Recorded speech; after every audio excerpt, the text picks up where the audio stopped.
Monsieur César. Monsieur le Président, Monsieur le Vice-président, mes chers collègues, l'objet de cet amendement n'a rien de révolutionnaire puisqu'il propose de mettre dans le gras de ce rapport ce qui est contenu dans le plan régional de prévention et de gestion des déchets que vous nous présentez aujourd'hui. Il vise à limiter les déchets non dangereux provenant d'autres départements. Le site de Bordes-Matin dans le département de la Loire est particulièrement concerné. Si vous permettez, Monsieur le Vice-président, je souhaite faire prendre conscience à tous nos collègues du cas spécifique de Roche-la-Molière, commune de la couronne stéphanoise.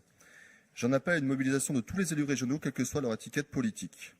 En effet, le préfet de la Loire, par un arrêté du 23 février 2018, a validé une rehausse des casiers de stockage ainsi qu'une extension géographique de ces installations pour une capacité totale de stockage du site qui passe, tenez-vous bien, de 5,35 millions de tonnes déjà autorisées à 11,4 millions de tonnes, avec une capacité de 500 000 tonnes annuelles au maximum, soit 300 000 tonnes par an en moyenne jusqu'en 2051.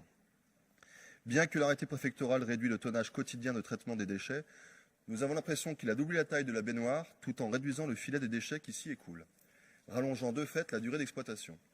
Des élus comme les parlementaires Mme Cukierman, M. Tissot et Joannico, le maire de Saint-Étienne et président de métropole Gaël Perdriau, les conseillers départementaux et régionaux, ainsi que la population sont fortement mobilisés. Ils considèrent que les riverains ont suffisamment subi les nuisances liées à l'exploitation du site par Cita Suez depuis 1972, nuisances olfactives, trafic permanent de poids lourds ou encore pollution visuelle. Monsieur le Président, lors des élections régionales, vous aviez inscrit « Je suis l'ami de la Loire » sur tous les panneaux électoraux. Vous avez parlé tout à l'heure de catastrophes écologiques sur les sites d'enfouissement et je vous rejoins pleinement. Je vous interpelle aujourd'hui pour que vous preniez conscience des enjeux de ce territoire. La nouvelle région Auvergne-Rhône-Alpes place la ville de Roche-la-Molière non loin de son épicentre. Les habitants préféraient être l'épicentre économique plutôt que la poubelle de la région.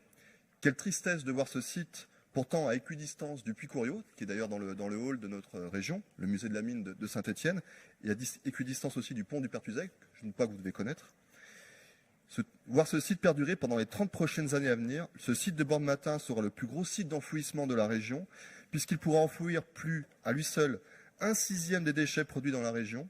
Ses capacités totales d'enfouissement représenteront entre 1/3 et la moitié de l'enfouissement de la région.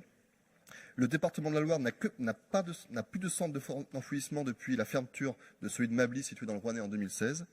Très peu de valorisation, aucun incinérateur. Notre département souffre d'un retard abyssal. Je vous demande, Monsieur le Président, que la région joue tout son rôle politique dans ce dossier, en tant que chef de file, et que vous puissiez proposer, avant la fin de votre mandat, un projet ambitieux pour le département de la Loire en matière de traitement des déchets non dangereux. Merci. Merci beaucoup, Monsieur César.